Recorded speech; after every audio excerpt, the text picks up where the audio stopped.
Vince, I know you've got another show to do tonight. It's okay. Let's go. So, are you ready for rapid fire? Let's go, baby. That was for you, Salty. Just for you, Salty. Ah, All right. So, first question, fill in the blank. ESPN's Dan Orlovsky tweeting after the Gator Bowl. We firing Tommy Rees tonight, or is 45 without your best player good enough? That's blank. hilarious. I mean, the sentiment is accurate, okay, because he's poking the Notre Dame fans that were calling for Tommy Rees's head. And if you were in the chat during the post-game show, there's plenty of people that still want to fire Tommy Rees because he called an amazing game, had a great game plan, but calling the pass on 1st and 7 at the goal line that ended up being a pick six is a fireable offense. Right. So there's plenty of people out there, Dan, that want Tommy Rees fired. So I think the tweet is hilarious. And I mean, he's, like I said, he's poking at the fans, and I don't blame him. It's fun to do that at times. But, Tommy Rees called a pretty darn good game in the Gator Bowl. He really did. One, I love the way Dan Orlovsky just loves him some Tommy Rees. Oh, he does. And this goes back a few years now to when Notre Dame played Iowa State in the bowl game, and Orlovsky was doing that game. I mean, he was on the Tommy Rees bandwagon. He obviously, and I think, did he do the bowl game? Did he do the Fiesta Bowl last year too? I can't remember now. I think he might have. He did. I think he did. Yeah. Because he was raving about how Tommy Rees develops quarterbacks. Loves it. Look at what we just talked about, all the stuff we talked about with Tyler Buchner and the things that Tyler Buchner can do and how different that offense looks. Yes. Again, as Orlovsky pointed out, without their best player, Michael Mayer, look at how different that offense looked when they had the guy who was the starter at the start of the season compared to the guy they had to bring along throughout the course of the season, the guy who was throwing balls in the ground the very first opportunity he had against Cal. I said this before at the end of the season, before Drew Pine ever transferred. What if the Drew Pine that we saw this year, as much as people want to complain, and we've complained about Tommy Rees sometimes too with some of the play calling and things like that. What if the Drew Pine that we saw was the absolute best you were going to get out of Drew Pine this season? And I think that looking at this Gator Bowl kind of puts a different perspective on some of that with what they were able to do. Again, like the fact that you had a quarterback who could throw the ball downfield and lead receivers effectively and not just lock in on one guy. I think that, does it cover up everything that we saw this season? There's still some questions with Tommy Rees, but at the same time, like, I agree. Again, like the Dan Orlovsky love for Tommy Rees. It's hilarious. Yeah, it's like, get a room, hilarious, guys. Yeah, it's borderline BK love for Tommy Rees too. I mean, it's it's in the same family. I feel much more confident, because I spent all the offseason talking about how, this guy can play to the strengths of the personnel and all this different stuff. It felt like, they kind of tried to ram down everyone's throat what they thought were the strengths of the team early on that weren't the strengths. Yeah. And they obviously had a hard time adjusting at times, but I think we saw, a completely different level of what Tommy Rees can be. And then the fact that you got Tommy Rees also out there tweeting the other night, thanks for the season and thanks for this. And even to the Twitter haters and all this stuff, so it's like Tommy Rees is tweeting at the Twitter haters too. So, which is not surprising because he's still a kid and, that Twitter is, like his thing or whatever. And I get that. And I also understand where people are coming from a Tommy Rees standpoint, but it's going to be interesting. Let's say 2 years from now, or even a year from now, we'll look at what Drew Pine did for Notre Dame. Okay. Under the tutelage of Tommy Rees. And then let's look and see what Drew Pine does at Arizona State under, was it Dillingham? Isn't he the new head coach out there? Yeah. The guy from Oregon. Yeah. Is a really good offensive coordinator. I mean, he did some pretty amazing things with the Minix kid from IU, right? Or Penix, excuse me. And let's see what he can do with Drew Pine. If Drew Pine is the same kid or worse, well, then what are we saying about Tommy Rees as a quarterback's coach / offensive coordinator because Dillingham is now head coach at a Power 5 school. So it's going to be interesting to see. I will say that. Yeah, I think so as well. This is a super chat from Woo! Christopher. So if we get Sam Hartman in 2023, then Kenny Minchie, and then Carr in 24. Thoughts on Tyler Buchner moving to slot receiver? A lot of options for him and plays there. I do not like that plan at all. He's a quarterback. He's not a slot receiver. Sorry. I agree. He's not fast enough to be a slot receiver. I don't know what his hands are like. He's not a receiver. He's a quarterback, and he'll transfer before he becomes a slot receiver. Yeah, I would agree with that. No offense, Christopher. I think it's a good question because that's immediately what people think about an athletic quarterback is you could immediately move him to another position. Yeah. And the other thing we didn't talk about, we were talking about the receivers. Well, I'll save it because we got the Braden Lenzy question coming up. We can segue into some receiver talk here in a second. So Braden Lenzy announced he's hanging up his cleats for good, going to work for a company called Metasource on January 9th. That is a week from today. Scale of 1 to 10. How surprised are you that Braden Lenzy is just done with football? I'm a little surprised, but at the same time, his lack of production at Notre Dame, for whoever's fault that is, okay, and there's plenty of blame to go around, his lack of production at Notre Dame is going to make it difficult for him to get on a roster at the NFL level, right? And I wouldn't have any problem with him trying and testing out the NFL waters, going through the combine situation, but he probably wasn't going to get an invite to the combine. So it was going to be whatever they did at Notre Dame and however he was going to test, that whole thing. I want to say he's got 2 degrees from Notre Dame. Why not? It's the 4 for 40 thing, right? Use that degree. He's injury-free at this point. Go make your money. I'm happy for him as well. I'm glad he got to go out the way that he did with a long touchdown pass, with a nice reverse on the punt fake punt, and a little shovel pass thing too. I mean, they basically used Braden Lenzy the way they should have been using him all along. See, and that's in the last game. I think that's what surprised me about seeing this decision. This announcement that he made the next day. It's like they just showcased you. Yes, it's like I thought that there was more to come. I felt so bad for the kid because it's like, yes, this is who he is. Like, we got it. Oh my goodness gracious! I know. And then when I saw that tweet, I was like, you know what? Good for you, man. Like, he used Notre Dame to its fullest advantage. At the very least, he got a degree and a half. I'm sure he's close to getting his master's done. Probably right? so. And because I don't know, he may have it, but he's gonna go put it to work, put it to use, man. Like, he wouldn't be doing that if he went to Oregon, which is where he was headed. You know what I mean? That's a master's degree and an undergrad from Notre Dame doesn't hold a candle to what it would have been at Oregon, right? So it's like, you know what? Good for you, my man. Yeah. Good for you. Yeah. Like I said, I was surprised just because, he has had some really bad luck at his time here. He managed to stay healthy though this year. And again, like the way he went out, I guess like that's maybe as good as you can hope for, the way he's had some misfortune in his time here at Notre Dame. I was, like a lot of people, I think, hoping that he might stick around for at least another year. So I was just surprised, again, like not even I'm going to enter the transfer portal and, go get a fresh start, awesome. Do a year someplace else or whatever. I'm going to work.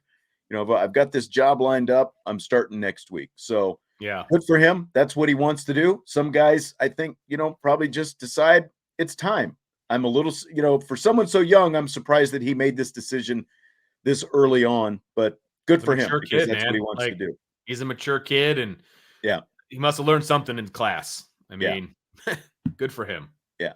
The other thing with the receiver that I was just kind of alluding to is they obviously have Love coming in next year, another running back, and we've talked about, maybe Tyree sees more time as a slot receiver or whatever. So I'm curious to see in the spring sort of what comes of that, exactly, where Tyree is both in the spring and in the fall, where he's working, is he still in that running back room? Because it's going to get even more crowded. They still have Jabron Payne back there as well. And of course they get Jadarian Price back next year. So it's going to be even more crowded than this year. Oh yeah. There's no doubt about it. So, hey, I give him a lot of credit. I actually like I found myself like smiling as I was reading his Twitter announcement. You know, I was like, okay, good for you, dude. Like you do you, man. That's right. Fill in the blank. Safety Brandon Joseph declaring for the NFL draft is blank. Great for all parties. How about that? I don't know if he was asked back. Number one, I assume he was, but I wouldn't be surprised if he wasn't. The second half production by him, whether it was injury related or otherwise, wasn't good. It wasn't good. And I would say overall, the experiment to bring him in wasn't one that worked out. I mean, it really didn't work out. And yes, he had the pick 6 in the Syracuse game, which was awesome. And he's still a good safety. His stock went down from the time that he ended up at Northwestern because his All-America year was 2 years ago.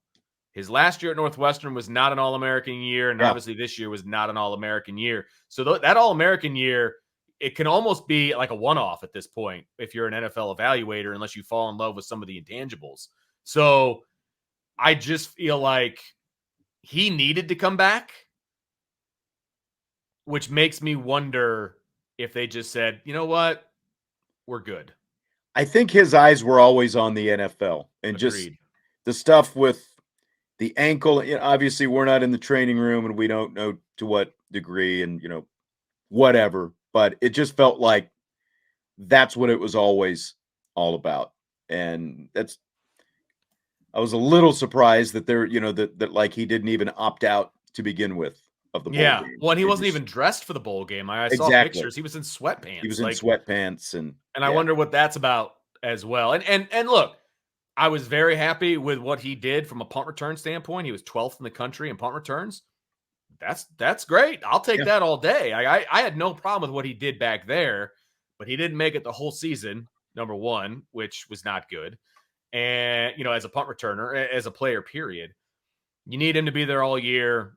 Notre Dame's going to have a ton of potential punt returners, you know, to take his spot. So that's not a big loss. Here's a legitimate question from It Ain't Rocket Science. Do you think teams avoided Joseph because of his All-American reputation? Because, like you listen to Alohi Gilman, his first year compared to his second year at Notre Dame, he was much more productive his first year, but he talked about how, you know, he wasn't around the ball as much that second year because of the fact that they were avoiding him as much as possible. I don't think he put anything on tape that would make anybody think that they needed to avoid him. I thought in the fall and in the spring, you know, I'm talking about fall camp, and in the spring, I thought, dude, this kid's gonna be special. Yeah. You know what I mean? Like, this is gonna be a great replacement for Kyle Hamilton. You know, all of those different things. Like I wasn't alone in thinking that, you know, and it was disappointing with the way the season turned out for him. And I don't think teams were avoiding him. I don't. I would have to go back and look specifically. I just don't think that that's the case. Yeah. They were avoiding Cam Hart. There's no doubt about that. That's why Benjamin Morrison had the year that he did, or one of the reasons. Now he's really, really good too, but there's guys that they were avoiding, and then there's guys that I don't think that they were. Right. I agree. I tend to agree with that. Fill in the blank. ESPN's broadcast of the Gator Bowl was blank. It was very clearly SEC homerish. I mean, they were audibly disappointed at the end of that game, especially the way the last drive kind of turned out and the way that just didn't work. Like, they were audibly disappointed, in my opinion. And I purposely kept the volume on as I was rewatching the game, and I haven't gotten to the second half yet. You can tell these guys do SEC network games. Let's put it that way. They love them some SEC. That's what it felt like to me. Interesting. I didn't read that at all. What I read was just that it was a muddled, not very high quality broadcast. Well, you know, starting with the fact that they missed the fake kick for a touchdown by South Carolina, horrible, because they were showing Xavier Watts' pass breakup for a 20th time on instant replay. And so then afterwards, they never even go back and show like a full, like regular camera angle, like, they would be showing it of what exactly happened, and it's the second time this season that ESPN has missed a live touchdown on the field when Notre Dame has had a game. Remember the North Carolina touchdown, or the touchdown Lorenzo Styles against North Carolina. They missed that live because of the same thing. And then like it was just they were so busy trying to jam other stuff down our throats. That's what I like the whole when they mic'd up the two head coaches and they've got a split screen and they're showing them talking. We missed 2 plays exactly during that. Exactly. And then they're interviewing Michael Mayer and Isaiah Foskey while the game is going on. And obviously, as Notre Dame people, plays. What's that? Missed even more plays. Like exactly. And all this, it's all stuff that you do in the second half if the game turns into a blowout, but they're trying to jam it down everyone's throat in the first half. And it's like, none of this stuff is even sponsored. Why are you so focused on this? Why aren't you just showing us the game? That's what I don't get. It's like any game, and you and I have done games together, any game you over prepare in case you need it, but you're not always going to need everything. And for some reason, like they decided that we needed all this extra fluff stuff during the broadcast. And that's what bothered me the most. And especially, just totally egregious when you miss a touchdown on the field and then you can't even go back and show it afterwards. And like if you look at the way the college football playoff games and like these New Year's Six Bowls have been, their broadcasts have looked nothing like that. It's mostly about the game. Why does the Gator Bowl not need to be about the game? Why does it need to be about all this other stuff? That's what bugged me the most. Well, and it was about promoting the CFP games too. I mean, there was one point where they had the 2 quarterbacks up.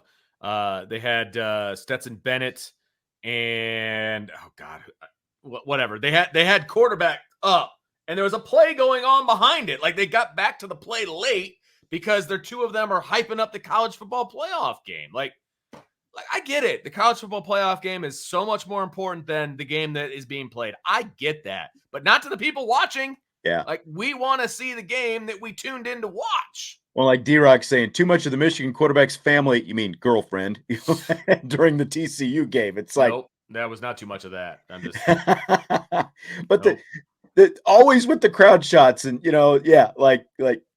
I think there was a reason that they kept going back to that during that game. Yeah.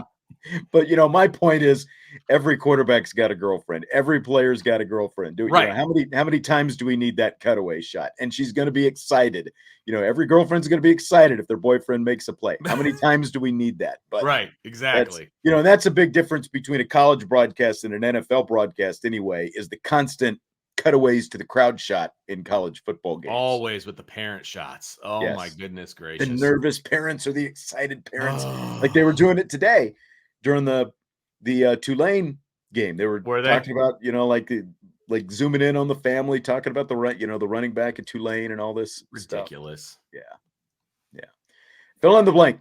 South Carolina head coach Shane Beamer saying after the game that he thought the officials tried to make it about themselves in the first half of the game. Is blank. Sour grapes, man. Sour grapes. Like I said it before and I said it after the game. I do respect Shane Beamer and what he's doing down at South Carolina. I think he's a good coach. I really do. But man, there was a lot of excuses in the post-game press conference. A lot of excuses. We didn't have any players. The referees were terrible. He was praising SEC officials because that was a Big Ten crew, and how much better they are and how, they had the bar set so much higher for their officials than the group that was out there today. And, all of these, like, dude, give props to the other team, talk about the game, some stuff that you guys can do better and move on. Like that's going to be the lasting thing that we all have of Shane Beamer going into the offseason. Is him bitching about the depth chart and the officials. Right. Like, come on, man. And like it's a blindside block. That's what the whole thing came down to. It was a good call. It was absolutely a good call. Like 10 years ago, you could still do that, but they changed that. I don't know how long it's been since they changed that, but it's been a while. It's been a few years. it's a blindside block, and it's going to get called by a good official every time. Like Notre Dame fans and Notre Dame, Marcus Freeman, justifiably so, would have been complaining about that had they not called it a blindside block. It was a clear blindside block, and for him just to turn into a raving lunatic because of it, it was just like. And you see it all the time with the blockers. All you got to do is go down there, get in the way, and put your hands in the air. It accomplishes the exact same objective outside of blowing and that's one thing up. that whoever that analyst was actually pointed out, and it was, he was right about that. That's all you've got to do. Just stand in front of him, set a pick, and you see basically. it all the time. You see it all the time, and it's just as effective. It's all you need to do, and that's the point. It's a safety thing. I mean, J.D. Bertrand did not see that block coming by any stretch of the imagination and got blown up. It's ridiculous. It's ridiculous. Completely agree. He's complaining about the wrong things, Right. There were a lot of other things, and he's right. There are times when officials do make it about themselves, but in this case, I don't think it was anywhere close to that. No, not at all. I mean, he made his reaction more about himself than anything else, because as someone pointed out, they had already given him a sideline warning, and he was already starting to bark in the wrong directions, up the wrong trees. So yes, 100%. Super chat from Charlie Weiss's last belt loop. Notre Dame is in a lose-lose situation with the bowl results. They wish Ohio State SC had so many guys missing. They lose. Notre Dame couldn't beat an SC team with missing players. Just accept the results like a man. No excuse. Okay. Yeah, I see what he's saying. So if they win, South Carolina had so many guys missing. They lose. Notre Dame can't beat South Carolina with so many guys missing, like that kind of. I totally agree with you. And the talking heads will make it about whatever they want, whatever the narrative they want it to be is what it will be. If they want it to be negative, it's easy to find negative things about that game.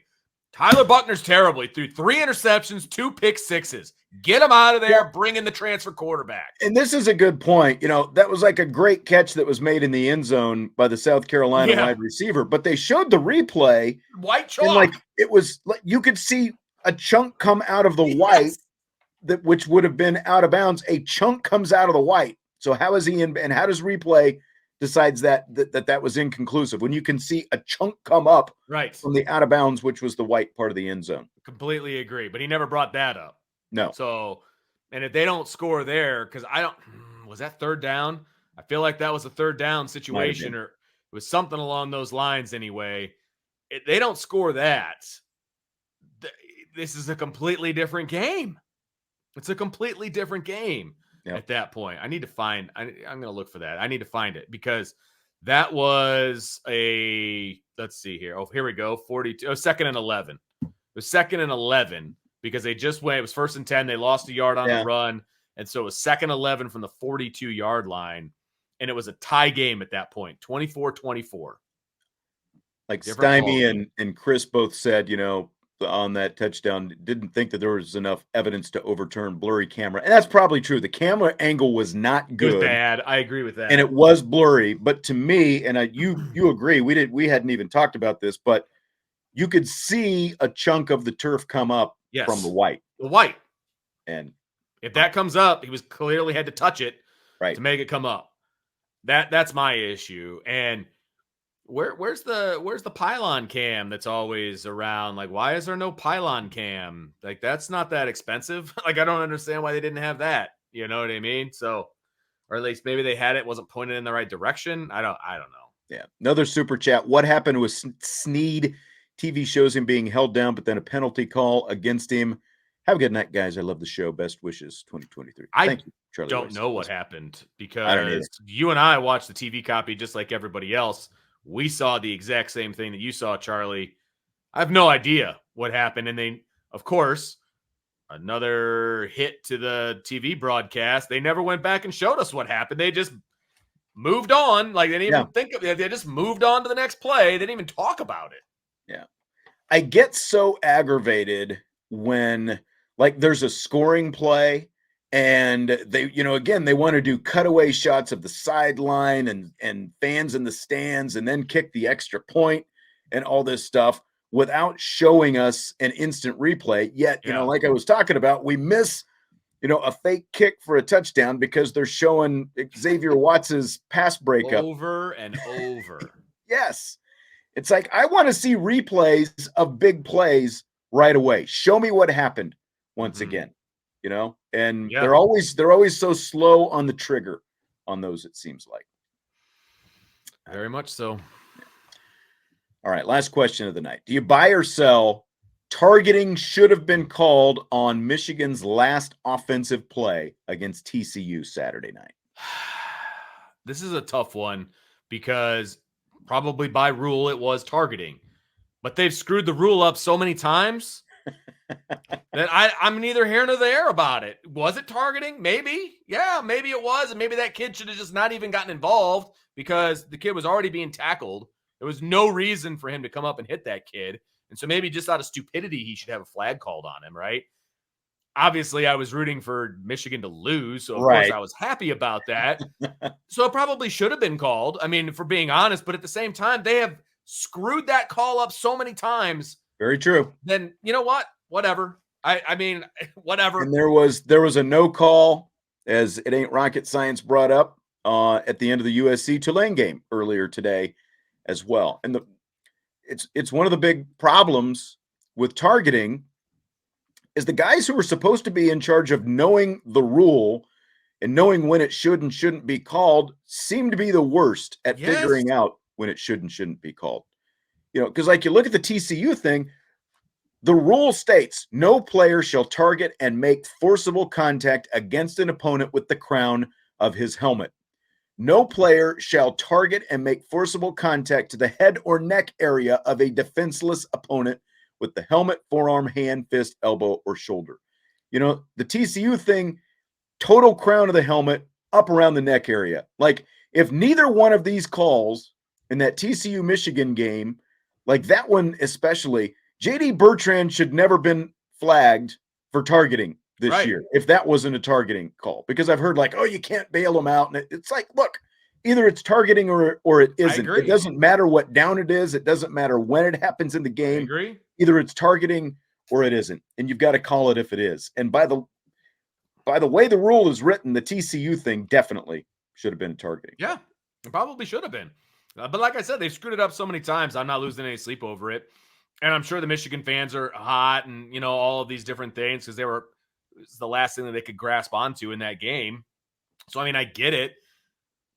I don't know. Like I said, Notre Dame has been screwed over so many times by targeting that I just don't feel bad for anybody that doesn't get it called in their direction. Yeah, see, the hit on Harrison. Did you see the hit on Harrison in the Ohio State game? I think so. It's like, okay, so you got him. It was more around the shoulder. That one was a lot more gray to me of any of them because it was, shoulder. Yeah. And it didn't see, like you didn't have like the big, leading with the crown of the helmet and all that kind of stuff. But, again, there's too much interpretation on all these calls. That's a problem with it. And that's why when ejection is on the line and there's so much gray area in the way one official to the next and one replay official to the next is or isn't going to call it, you've got to change the rule. Yep. I think. I agree completely. The rule it's a terrible rule to begin with. The whole thing needs to be changed, but that's another show. Yeah, exactly. And I mean, we've got an off season, so we've got plenty of time to talk about We do have plenty of opportunity. You are not wrong, sir. That's right. All right. So what time does Upon Further Review start tonight? I think 8:00. So 45 minutes, folks. You better go get some dinner then. Get ready. I ate before this show, so I'm ready. All right. I'm ready, baby. And somebody was worried. They're like, oh, he hasn't even watched the second half yet for Upon Further Review. I watched the second half. I just haven't watched the second half with the volume up, to really focus on the announcers. So this will be my second time going through the whole I was rewatching yesterday, and I actually had a CD in. I got the Tom Petty Live at the Fillmore 4 CD set for Christmas. So I had disc 1 in, and I had the volume down on the game. It was much more enjoyable watching. I bet it was. Even though I was still annoyed that there was no You couldn't see that fake kick go for a touchdown. It was horrible. It I was. thought when it was live, because I don't have the ability to back it up, right? When it was live, I was like, man, did I miss that? Like, what just happened? Like, did I put my head down? Did I blink? Like, what happened? And then as I'm rewatching, I'm like, oh my God, they didn't even show it live. This is terrible. Brutal. Terrible. Brutal. Absolutely. All right. Well, you guys have a good show tonight. Thanks for stopping by. To everybody else tonight, hit the like button on your way out. If you would, subscribe, rate, and review in your podcast channels. And we will talk to you tomorrow on IB Nation Sports Talk.